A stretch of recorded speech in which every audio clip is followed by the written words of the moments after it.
So I started at Heritage 2 years ago, and around December, Nathan was running a cereal drive for Hope Central, and from what I remember, he did very well that year. We brought in a lot at the school, and then last year, Nathan wasn't there, so I took over. I ran it. I think we brought in 40 boxes. I'm pretty sure I brought in, I myself brought in 25 of those 40. So not very good. And so this year, I wanted to make up for it and talk to Nathan. He was at the other middle school and was basically like, hey, let's have a friendly little competition, see who can bring in more, and then everybody wins that way. You ramped it up. Yeah. You ramped it up. So Nathan, you were at this already. How did this all begin? Well, this goes back quite a few years. We had a teacher named Ralph Voss who started it off. And then over a bunch of years, he did it. Then he passed it over to me. I passed it over to Tyler. And Tyler hasn't said anything here, but he's a very competitive young man. And he issued a challenge to me, I think, is really what happened. And so it was a lot of fun. It started off some good friendly competition between the schools, and we saw it with the students as well. And it's just a really good story. Sure. But why cereal boxes and why Hope Central? Oh, good question. So cereal, non-perishable, really easy to store. And so Hope Central, they do 3 days a week. They give out breakfast for free for the people with food insecurity. It's about 80 to 120 people when they do it.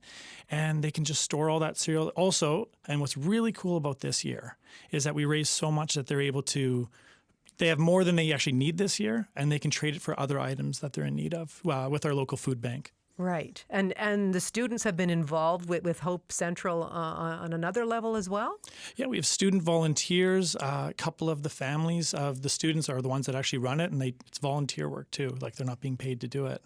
But it's really neat when you see the students actually volunteering their own time, and it's not for any one of us pushing them. They're doing it of their own accord. Yeah, I'm sure a little challenge helps as well. But Tyler, let's talk about the students and what this nonprofit, what is it about this nonprofit that draws your students to volunteer there? I think that there's just sort of something about giving back to the community and seeing what people have and seeing what people have not and being able to fill in that gap. Yeah. Do you get any comments from the students? What's their reaction as they're involved? I think they just like helping out. Yeah. Yeah. Just that simple. And can you break down the results for us? So you have the challenge. What's the timeline here? What's the strategy? Nathan? Well, we started off right at the end of report card season. So we started off fresh. We were energetic about it. And we had it where, at least in our school, and I think you did the same in yours, where there's a classroom challenge. Whichever classroom can bring in the most cereal boxes, they'll win a pizza party. So the students are they're competing against each other while the schools are competing against each other. And I have to say, one of my favorite things is when I'd have a student walk by my classroom who's not in my class and show me their cereal box and say, you're not getting your hands on it, this is mine. And just some of that stuff is really funny. But the overall results, I can't remember, Tyler. What were the overall results again? Overall, it was not about 900 boxes of cereal between the two schools. 900 boxes. Okay, yeah. But which school won the challenge? Yeah, Tyler, which school won the challenge? Heritage did win. I think it was pretty close. It could have been 451 to 449, something like that. It wasn't, but it could have been. Yeah, it could have been. No, it was bad. It was bad. Well, I mean, 900 boxes of cereal is not bad, no matter what. But you're saying you've lost by quite a margin.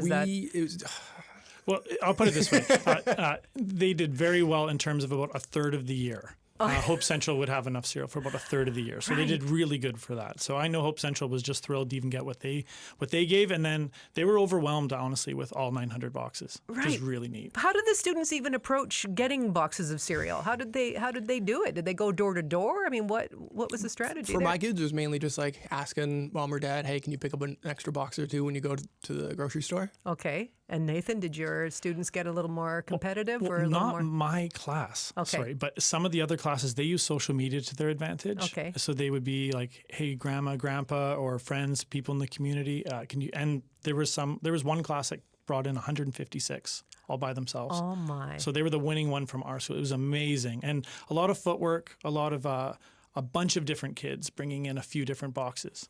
Wow. Okay. So what does this donation mean? I'd like to hear from each of you for residents in Mission. Tyler? I think it just kind of, to me and hopefully to other people, it kind of just shows that we can help support each other. We can be there for each other when we need to be. Hopefully more year round too. I know like around Christmas time, a lot of like food banks see a lot of donations and stuff, but food insecurity is year round too. And hopefully we show that everybody can help everybody out, right? Yeah. We're a community. Let's be a community. Let's help each other. Yeah, Nathan, how do you see it? Well, I look at it like our society's changed a lot where there's not a lot of rituals anymore. And one of those really positive rituals is giving back to the community around like the holiday season.